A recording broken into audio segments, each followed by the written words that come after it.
Llegó el momento de Átomos y Bits, llegó el momento de acercarnos por aquí para contaros, como todas las semanas, las cosas nuevas que nos ofrece la ciencia y la tecnología, algunas de las cosas nuevas que nos ofrecen, porque hay todos los días muchos temas y, bueno, hacer una selección de los mismos ya de por sí, pues resulta una complicación. Pero lo bueno que tiene eso es que todos los temas siempre son de interés. Aquí no hablamos de cosas pesadas ni de cosas que no hay quien las entienda, no, todo lo contrario. Aquí se trata de entender la ciencia, de ver realmente los avances que se están produciendo y cómo nos están afectando. Y para ello contamos en este programa con la realización técnica de Esteban Novillo, contamos con toda la información que nos va a traer enseguida José Manuel Nieves y con el saludo aquí en el micrófono de Pedro Pablo May.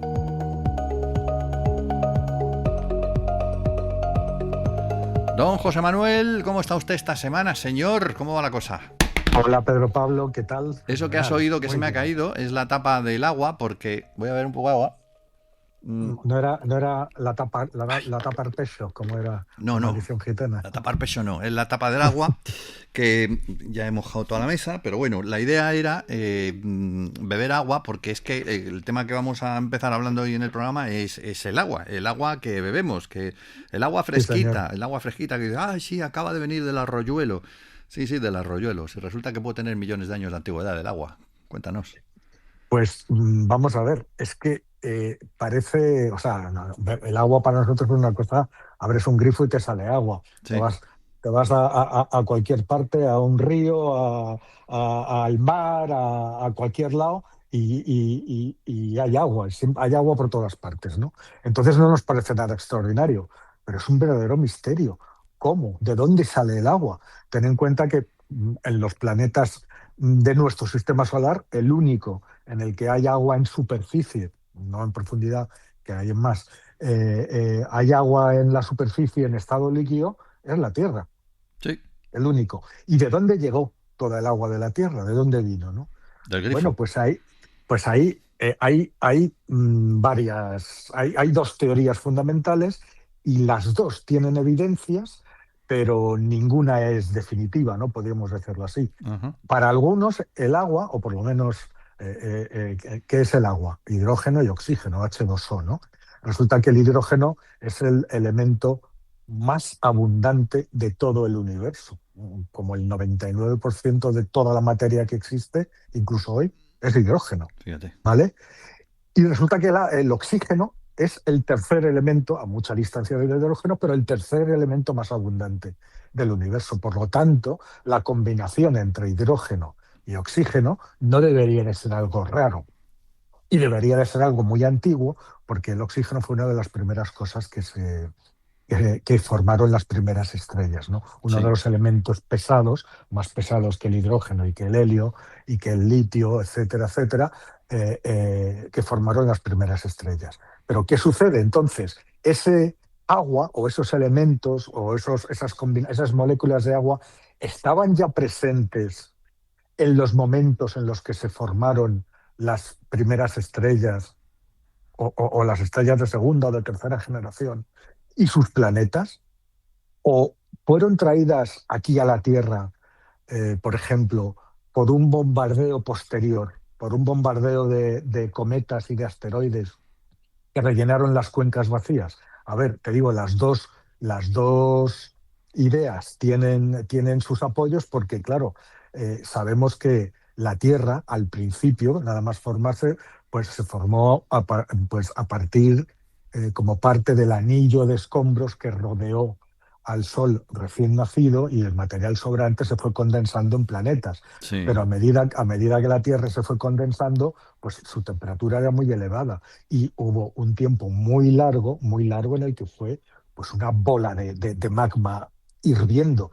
De hecho, sigue siendo eso, en sustancia, en esencia, menos la corteza terrestre, que es la parte que se solidificó de toda esa lava, de todo ese magma, y que forma una capa sólida muy fina, de 30 o 40 kilómetros en los lugares más gruesos, pero debajo de lo cual hay miles de kilómetros que siguen siendo de magma. Oye, cuando lo piensas es que te quedas un poco acuadrado, ¿verdad? Porque... Claro, o sea, es que vivimos en la piel de una manzana sólida y si le quitas la piel, todo lo que es el cuerpo de la manzana hasta el núcleo es magma.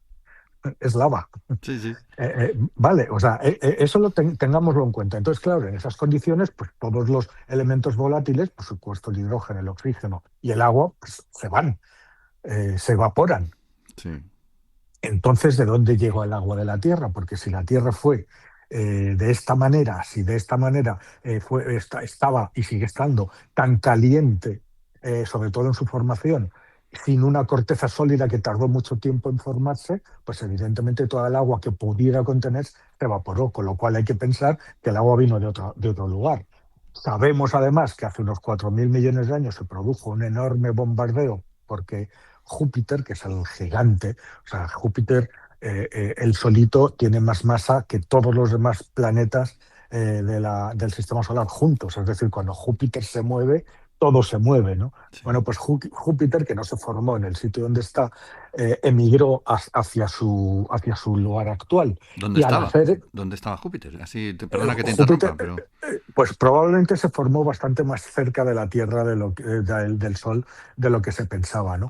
Y Ah, después se migró a la posición gravitatoria suya actual. Pero claro, al hacerlo, produjo una serie de sacudidas en el sistema solar tremendo e hizo que un montón, miles, millones probablemente de estos escombros que estaban en el cinturón en el cinturón que rodeaba al Sol primitivo y del sí. cual se formaron los planetas, pues que salieran disparados en todas direcciones. Y se produjo una etapa muy violenta en la historia del sistema solar que se conoce como el Gran Bombardeo, en el que millones y millones de objetos de todos los tamaños salieron disparados y muchos cayeron a la Tierra. Caramba. Muchos de esos objetos se habían formado bastante más lejos del Sol, es decir, en unos lugares donde las temperaturas permitían que el hidrógeno y el oxígeno se juntaran y que hubiera agua en forma de hielo. Y en el momento que todas esas rocas, cometas, asteroides ricas en agua bombardearon la Tierra, pues liberaron toda esa agua y rellenaron las cuencas. Esa es un Mm, poco, claro, esa es una de las las teorías, ¿no? ideas, ¿no? De las teorías. La otra es que efectivamente y de alguna manera el agua consiguió sobrevivir dentro de los materiales de los cuales la Tierra se formó y que después, debido precisamente al calentamiento y al calor de la Tierra, se fue licuando y emergiendo hacia la superficie, buscándose el camino. De hecho, hay muchísima agua subterránea en el planeta todavía, Sí. hasta rellenar las cuencas, ¿no? Y entonces, claro, un- una, es posible que la realidad sea una mezcla de estas dos teorías, ¿no? Que parte del agua venga de la composición original de los minerales de la Tierra que conservaban agua dentro y que la liberaron una vez formada la Tierra, y que otra parte, más o menos grande, viniera de fuera, de objetos externos como cometas y asteroides, ¿no? Por eso hay agua Bueno, con gas y hay agua sin gas, ¿no? bueno, pues es una forma de verlo, ¿no? Bueno, pues un artículo recién publicado en Nature apunta a la segunda posibilidad y a que por lo menos una parte del agua de los océanos, de los océanos y del agua dulce, el agua que bebemos, la que corre por nuestras venas, es una reliquia temporal que existía ya en la nube molecular en la cual se formó el Sol y otras estrellas vecinas. Es Ya. decir, que el agua que bebemos, o una parte del agua que bebemos, es incluso más antigua que el Sol. Caramba, caramba. Claro, tú fíjate qué historia más maravillosa, ¿no? Estamos contando, ¿no? Y estamos desentrañando, ¿no? Claro, este hallazgo, ¿cómo lo han hecho? Bueno, pues lo han hecho con una red de radiotelescopios que se llama ALMA en Chile, Sí. y lo han hecho, claro, no podemos verlo en nuestro sistema, pero sí hay un joven sistema solar que se llama V883 Orionis, que es una protoestrella, una estrella recién formada que todavía está inmersa en ese capullo de gas natal, o sea, ha empezado a brillar, pero todavía está envuelta en esa neblina, porque las estrellas, sabes que se forman por condensación de una nube gigantesca de gas que la gravedad va apretando, apretando, apretando y calentando hasta que se enciende la estrella. Sí. Bueno, pues esta estrella V883 Orionis, que está a 1.305 años luz de la Tierra, tiene unas condiciones muy parecidas a las que debió tener el sistema solar. Con lo cual, es como ver una película del propio sistema solar. ¿Y qué es lo que han visto estos investigadores? Pues que el material remanente del nacimiento de la estrella, igual que sucedió con el sistema solar, pues se arremolina en un gran disco protoplanetario, un anillo de gas y polvo que con el tiempo y la acción de la gravedad pues terminarán condensándose y formando planetas alrededor de esta joven estrella, igual que sucedió aquí, ¿no? Vamos, que es como un retrato, pero en vivo y en directo, de cómo era nuestro sistema solar hace alrededor de 4.500 millones de años, ¿no? Ajá. Y lo que han conseguido detectar por primera vez no es solamente agua, H2O, que es la combinación, como te he dicho, de hidrógeno y oxígeno, sino una variante mucho más rara y ya verás, mucho más significativa, que es agua pesada. El agua pesada puede ser D2O, que es doblemente deuterada, o DOH, que es parcialmente deuterada. A ver, el agua normal se forma por dos átomos de hidrógeno y uno de oxígeno, H2O, ¿vale? Sí. Dos de hidrógeno, uno de oxígeno. El núcleo del átomo de hidrógeno resulta que es el más simple, porque solamente tiene un protón. Pero hay un isótopo del hidrógeno, que es el deuterio, que además de este protón tiene un neutrón extra, lo que lo convierte en una versión más pesada del hidrógeno. Y cuando el deuterio se combina con oxígeno, pues lo que hace es agua, lo que llamamos agua pesada. Agua pesada. ¿Vale? Bueno, eso está clarísimo. Bueno, pues el agua pesada es lo que normalmente cuando uno piensa en agua pesada piensa en las centrales nucleares, ¿no? Es la forma en que, por ejemplo, que para refrigerar todas las centrales nucleares, ¿no? Es muy utilizada las centrales nucleares, ¿no? Así es. Pero esta forma de agua también está de forma natural. Y una pequeña cantidad de agua pesada también está presente en el agua normal, en la que bebemos cada día, en la de los mares, en la de los ríos. Y eso es justamente lo que los investigadores han encontrado por primera vez en V883 Orionis. Claro, lo realmente importante es, y lo que permite determinar la antigüedad real que tiene este agua pesada, es la proporción que hay en el agua pesada entre deuterio e hidrógeno. Ujú. Esa proporción funciona como un reloj, como una máquina del tiempo. Es constante.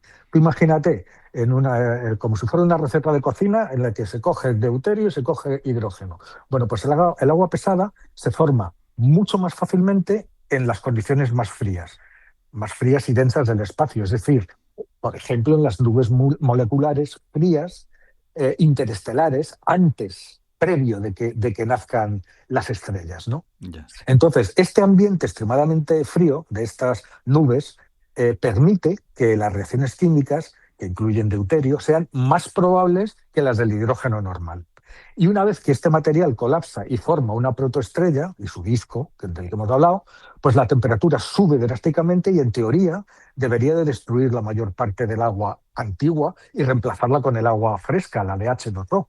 Ujú. ¿Vale? Que se forma en las nuevas condiciones. Por lo tanto, debería de haber una proporción de hidrógeno y de deuterio muy distinta de la del principio. Al principio había mucho más deuterio, no sé si me estoy explicando bien. Sí, Al sí. principio habría mucho más deuterio que se forma mejor en las condiciones frías. Cuando la estrella se forma y hay mucho más calor, se empieza a formar agua H2O y mucha de la otra agua se destruye. Vale.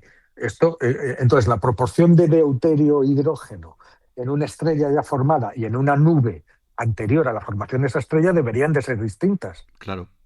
Vale, pues ahí es donde quería llegar. Bueno, pues lo que vieron estos investigadores es que la proporción de entre deuterio y hidrógeno en V883 Orionis es consistente con el agua que se formó en las nubes moleculares. Ajá. Es decir, que ese agua se formó antes que la propia estrella. Fíjate. Claro, Y eso ha si pasado es aquí también, entonces, deducimos. exactamente por deducción y sabiendo que nosotros tenemos una pequeña proporción de agua pesada también, el agua pesada lo que hemos visto es que es más antigua. Se formó antes porque se formó en las condiciones previas al nacimiento de las estrellas, que es cuando el deuterio reacciona con el hidrógeno favorablemente, incluso más favorablemente que el hidrógeno, ¿no? Sí. Cuando el deuterio, perdón, con el oxígeno, quiero decir, Oxígeno. cuando el deuterio interacciona con el oxígeno mejor que con el hidrógeno todavía. Pero después, una vez que la estrella se enciende y que la temperatura aumenta en toda la nube y alrededor, pues empieza a formarse, empieza la reacción de hidrógeno y oxígeno y es el agua normal, la que conocemos. Pero una parte de la otra sobrevive, ¿vale? Pero la proporción que hay nos indica que por lo menos una parte del agua que estamos bebiendo, del agua que hay en la Tierra, viene de ahí. Entonces, lo que esto es como haber encontrado, no sé, un eslabón perdido, el que conecta el agua directamente de las nubes estelares previas a las estrellas con los cometas, con los asteroides y al final con todo nuestro sistema solar. Es decir, que el agua es capaz de sobrevivir en su mayor parte inalterada e intacta al violento proceso de la formación estelar. Es decir, el agua es como una especie de herencia que se transmite de generación en generación en los sistemas planetarios que se van, que se van, que se van formando a lo largo de la historia, según van naciendo las estrellas. No me extraña que se identifique el agua con la vida, porque en cierto Claro, modo es imagínate, eso. imagínate la de cosas que han tenido que pasar para que nosotros tengamos el planeta que tenemos. ¿Qué ocurre con la agua? ¿Es toda el agua de la Tierra? No, es parte del agua de la Tierra. El resto tenemos que volver, o sea, que para que haya toda la cantidad de agua que hay, no puede ser toda agua pesada. O sea, no hay material suficiente, sobre todo porque mucho, al calentarse con la estrella, pues mucho de ese agua pesada pues se acabó disolviendo, ¿no? Empezó el hidrógeno a reaccionar a lo bestia y había mucha más cantidad después, empezó a haber mucha más cantidad de agua normal. Bueno, pero entonces el resto del agua que llena los mares y que hay en la Tierra debió por fuerza venir de fuera. Y ahí hay otra polémica, aunque menor, que es que no se sabe muy bien, o sea, no se sabe si los mejores candidatos son los cometas o si son los asteroides, ¿no? Pero Sí. resulta que una vez más la proporción entre deuterio e hidrógeno que se ha medido en este estudio, pues aporta una respuesta. Y es que los océanos de la Tierra tienen una firma de isótopos que es muy precisa y muy constante. Y para que un objeto cósmico se pueda considerar como el principal proveedor del agua, del líquido elemento, la proporción de deuterio tiene por fuerza que ser casi idéntica a la terrestre. Si no, si tiene otra proporción distinta, si el agua que contiene un meteorito tiene una proporción entre deuterio e hidrógeno distinta al agua de la Tierra, pues no nos sirve. Tiene Claro. que tener la misma proporción para decir, de ahí viene. Bueno, pues en 2014, la misión Rosetta, que fue al asteroide Churyumov-Gerasimenko y Sí. analizó el vapor de agua de allí, pues echó un jarro de agua fría y vio que la composición isotópica de este cometa y por lo tanto de los cometas similares no tenía nada que ver con la composición isotópica del agua terrestre. Con lo cual, la idea de que eran los cometas, que los cometas llevan mucha agua, entonces, por lógica, lo que tiendes a pensar es que son los cometas los responsables de la mayor parte del agua, pero resulta que no. Resulta que son los asteroides. Es el agua de los asteroides y no la de los cometas la que terminó de rellenar las Las cuencas, ¿no? cuencas ¿Por son. qué? Claro, V883 aporta esta pieza definitiva y muestra que la materia prima, el agua, con la firma química de las nubes estelares ancestrales, la que luego daría lugar a los cometas, a los asteroides, no se destruye con la formación estelar y permanece, y lo que es más, es prácticamente idéntica al agua, al agua pesada que tenemos aquí en la Tierra, con lo cual la firma química no miente y es la misma. Y es la misma que vemos en asteroides. Pues O no hay sea, más, no hay más que hablar. imagínate la historia como es, ¿no? No hay más que hablar. Nos quedamos entonces con los asteroides y con el origen del agua. Y con el agua antiquísima, heredada ya por la Tierra desde su propia formación, ¿no? O sea, que cuando nos digan, es que está lloviendo, cuando uno orina, pues ese agua vuelve de alguna manera al ciclo natural y te la vuelves a beber. Pues que a lo mejor no estás bebiendo la orina reciclada tuya, sino la orina de los dinosaurios reciclada. Ahí lo dejo. Pero, a ver, estás bebiendo una parte del agua que bebes, Sí. se formó muchísimo tiempo antes de que naciera el Sol y la Tierra. Sí, sí, sí, muchísimo antes, por eso digo. Esa es la gran lección que nos enseña este estudio, ¿no? Pues nos quedamos con ese estudio y pasamos a otro tema, porque hay que hablar del escudo magnético de la Tierra. Este es un asunto que siempre me llama mucho la atención, ese escudo que tiene nuestro planeta y gracias al cual estamos vivos y no como en otros planetas que se quedaron sin él y hasta ahí han llegado en cuanto a la vida se refiere. Claro. Pero parece que tenemos algún agujerillo, tenemos alguna fuga en nuestro escudo. ¿Cómo es eso? Bueno, sabemos desde hace mucho, y además lo hemos hablado en Átomos y Bits, ¿no? La anomalía del Atlántico Sur, que Sí. es una zona, es una especie de, que está en el Atlántico Sur, como indica su nombre, que es una especie de abolladura en el campo magnético terrestre. Sabes que el campo magnético de la Tierra es un escudo natural que nos protege de la radiación, que nos protege de los rayos ultravioleta del Sol, de la radiación cósmica, es decir, de cosas muy dañinas, ¿no? Pero resulta que hace más de un siglo ya, y se detectó por primera vez pues a finales del 19, con las primeras mediciones geomagnéticas, se identificó esta anomalía del Atlántico Sur y se identificó en el sureste de Sudamérica. Como te digo, es una especie de agujero o de anomalía en el campo magnético de la Tierra, es decir, Mm. una zona en la que ese escudo natural es más débil y nadie acierta muy bien a adivinar por qué. Fíjate que no es una cosa pequeña, porque es algo que, por ejemplo, esa anomalía afecta a la electrónica de los aviones y de los satélites que pasan por encima. Sí, sí. De hecho, hay muchas rutas aéreas que se desvían para no pasar por esa zona, para no pasar encima de esa zona, ¿no? Ujú. Bueno, pero hubo que esperar a mucho después hasta la era espacial para poder saber más, ¿no? ¿Qué es esta anomalía? ¿Qué es? ¿El aviso de que, una indicación de que se van a invertir los polos magnéticos? Los magnéticos. O sea, que el polo norte magnético va a pasar a ser el polo sur magnético, cosa que ha sucedido periódicamente en la historia de la Tierra. Y si es así, en el tiempo en el que los polos tardan en migrar, el del norte hacia el sur y el del sur hacia el norte, el escudo es más débil y esta anomalía podría ser el principio de eso. Ujú. En fin, podría ser incluso el principio, algo peor, el principio de una desintegración de nuestro escudo magnético, con lo cual la vida no sería posible en este planeta. Bueno, pues lo que hemos aprendido en estas últimas décadas es que esta anomalía resulta que es mucho más antigua de lo que imaginábamos, y que por lo menos existe desde hace como mínimo 11 millones de años, Caramba. aunque que es hasta donde hemos podido llegar a medir, pero seguramente existe desde hace muchísimo más tiempo, ¿no? Y hay distintos estudios que la achacan, pues, a distintas cosas. Por ejemplo, movimientos del hierro fundido del núcleo de la Tierra. Podría ser una razón por la que el campo magnético no es uniforme y en algunos sitios es más fuerte que en otros. O la inclinación del eje magnético del planeta.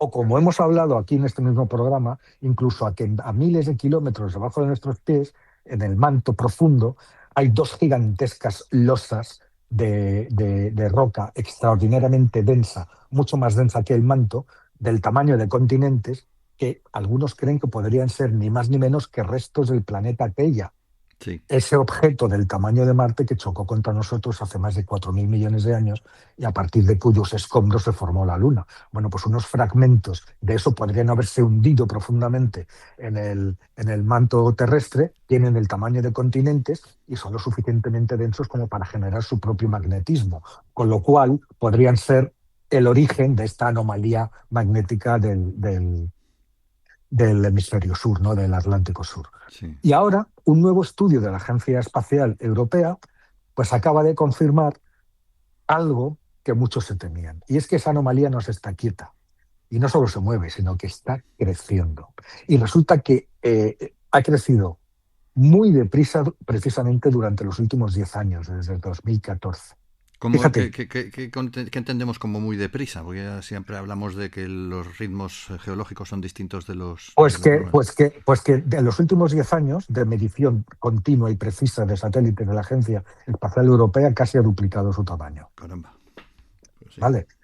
Ha aumentado, de hecho, en un área, en esta época, desde 2014 hasta ahora, en un área equivalente a casi la mitad de Europa. Ujú. es decir, el 0,9% de la superficie terrestre. Ujú. Y también ha disminuido la intensidad mínima en el centro de la anomalía. Es decir, en esta anomalía el magnetismo, el campo magnético es ya más débil de por sí. Pues la intensidad mínima que está justo en el centro de la anomalía todavía es más baja. Es decir, la anomalía se está haciendo cada vez más grande y cada vez más débil Sí. magnéticamente.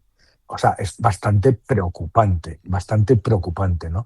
Y entonces esto lo acaban de hacer público después de, ya te digo, después de 11 años de mediciones de una misión europea que se llama SWORM, que son 3 satélites gemelos idénticos que se lanzaron en 2013 con la misión específica de monitorizar el campo magnético.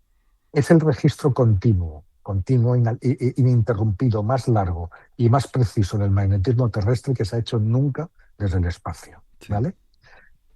Y bueno, según los investigadores, lo más preocupante es que este debilitamiento es desigual.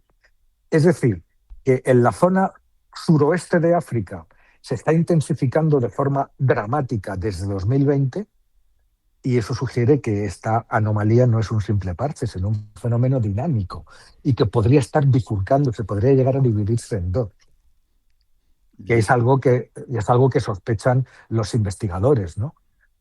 Pero claro, la mayor preocupación inmediata es las implicaciones de la tecnología. Mm. Porque es que muchísimos satélites que la Tierra, cuando pasan por encima de esta anomalía, se ven expuestos a una dosis de radiación cósmica mucho más altas de lo normal. Y eso puede provocar todo tipo de fallos electrónicos, incluso daños permanentes, ¿no? Mm. ¿Qué es lo que está Esta pasando? tecnología. Claro, ¿qué pasa? ¿Qué es lo que está causando este agujero y qué es lo que está haciendo que crezca? Bueno, pues como ves ya hay varias hipótesis, ¿no? Pero según los datos, estos últimos datos de la constelación de satélites SWARM, la respuesta está por debajo de nuestros pies, unos 3.000 kilómetros de profundidad, justamente en la frontera que separa el núcleo de hierro líquido del manto rocoso de la Tierra. Porque ahí los científicos han detectado, los satélites son capaces de detectar el campo magnético incluso en las profundidades, ¿eh? Y Ujú. ahí estos satélites han detectado algo que se llama un parche de flujo inverso. ¿Qué es eso? Pues imagínate que las líneas del campo magnético que salen del núcleo son como chorros de agua que emergen de la Tierra. Y lo normal sería que todas las líneas fluyeran hacia afuera, desde el centro de la Tierra hacia afuera. Pero en la región de la anomalía del Atlántico Sur, lo que han detectado los satélites son áreas donde ese campo magnético, en lugar de emerger, parece rebotar y se vuelve a sumergir otra vez en el núcleo. Es como si una serie de imanes gigantes del núcleo hubiera invertido esa polaridad y estuviera evitando que ese campo magnético llegue hasta la superficie, salga del planeta y lo vuelve a absorber.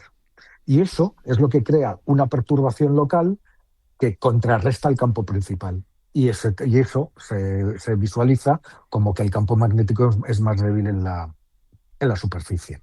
Y eso nosotros no podemos hacer nada por evitarlo, ¿no? Nada, no, saberlo y verlo. Claro, ¿qué es lo que piensan? Pues están viendo en estos últimos 10 años que uno de esos parches, que hay varios, está emigrando hacia el oeste, hacia África. Y ese movimiento coincide con el debilitamiento acelerado que se vio en la zona desde satélite desde 2020 y que está causando esa especie de bifurcación o división de la anomalía, que es lo que preocupa a los científicos. Bueno, pues estos movimientos caóticos y complejos del núcleo pues nos sugieren que no estamos ante un defecto del campo magnético que no tiene, porque sí, porque es defectuoso en ese punto, sino que es un proceso geodinámico profundo y en cambio, y en continuo cambio.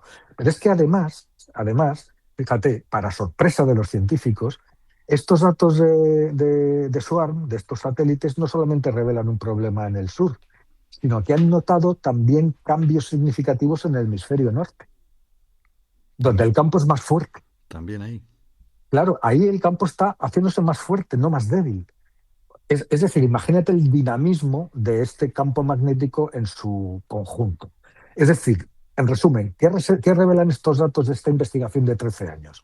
Que mientras que la zona del campo magnético, por ejemplo, sobre Canadá, se ha reducido en una superficie comparable al tamaño de la India, o sea, se ha hecho más pequeño, pues en otro, en el campo sobre Siberia, ha crecido y ha añadido, pues y ha crecido y ha crecido de un área comparable no sé, a la superficie de Groenlandia. Mm. Es decir, ese desplazamiento magnético está muy ligado, evidentemente, al movimiento del polo magnético norte, que sabemos que en los últimos años ha acelerado su deriva y primero coincidía más o menos con el polo norte geográfico, luego empezó a desviarse hacia Canadá y ahora va a marchas forzadas desde Canadá y dirigiéndose hacia Siberia, ¿no? Y eso también tiene un impacto directo en los sistemas de navegación que se basan en la brújula y en los modelos geomagnéticos. Tú sabes, por ejemplo, que esta migración, como va cambiando las latitudes y las longitudes magnéticas, hace que la orientación de las pistas de los aeropuertos haya que cambiarlas cada X tiempo, Claro. Y porque eso, están orientadas magnéticamente. Y los aviones cuando aterrizan lo hacen con una guía magnética. Los pilotos automáticos lo que hacen es eso. Entonces podrían llegar a no acertar en la pista, ¿no?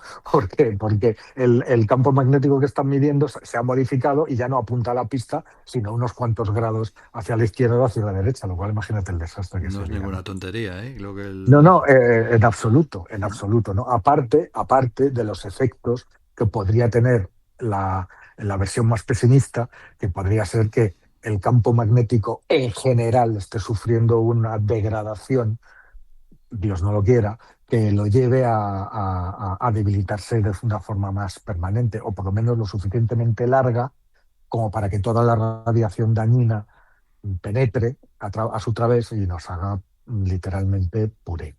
Lo único bueno que veo en esto es que la culpa no es nuestra, porque siempre nos estamos echando la culpa de todo lo que pasa en el planeta, pero en esta ocasión Bueno, no. espérate que igual averiguan algo raro. Bueno, madre mía. Pues te voy a decir que entre el agua y el campo Ya magnético lo nos hemos sé, comido el programa, ¿eh? ya lo sé, ya lo sé. Ya lo sabes, Pero pero bueno, en fin, es que hay que explicar las cosas. mejor menos y más explicado que más y superficial. Exactamente, es que lo bueno de la ciencia, mucha gente, yo me encuentro con mucha gente que dice, es que la ciencia es que no hay quien los entienda, digo, no, que entienda, no, que no te lo están explicando bien, si escuchas a Tomás y Bits vas a ver cómo te vas a enterar de todo, porque ahí está desmenuzando, coge José Manuel el T-bone stick y lo convierte en una hamburguesa para que te lo puedas comer sin ningún tipo de Eso se problemas, trata. ¿no? De eso se trata, efectivamente. De eso. Eso es lo que tenemos que hacer. De eso se trata, pues. Pues cerramos entonces aquí nuestro Átomos y Bits de esta semana y os emplazamos a la de la semana que viene para seguir hablando de todo un poco en relación con todos estos temas. José Manuel Nieves, gracias por habernos acompañado una semana más. Gracias a ti, como siempre. Hasta la semana que viene. Esteban Novillo se ha encargado de la realización técnica. Saludos de Pedro Paloma y volvemos en 7 días.